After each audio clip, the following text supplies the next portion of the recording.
কিয়ামতের দিন উম্মতের জন্য কাঁদতে কাঁদতে কবর থেকে উঠবে। আপনাদের ভিতরে দিল নাই, থাকলে আমার ভিতরও নাই, মরা যাওয়ার কথা ছিল।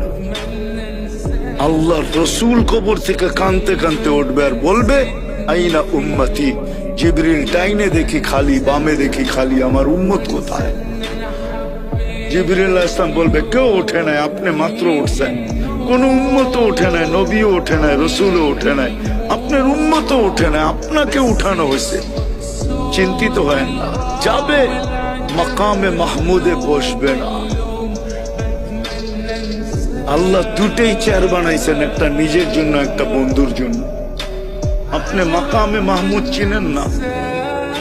উম্মত তো আজকে ইউনিয়ন পরিষদের চেয়ার পাওয়ার জন্য জান দিতে 100-র ভিতরে 90 না 99 জন প্রস্তুত। যে চান চায় যাক, কিন্তু ইউনিয়ন পরিষদের চেয়ার পাইতে হবে। ওই উম্মতের রসুল মুহাম্মদুর রাসূলুল্লাহ সাল্লাল্লাহু আলাইহি ওয়াসাল্লাম মাকামে মাহমুদ পাবেন, বসবেন না।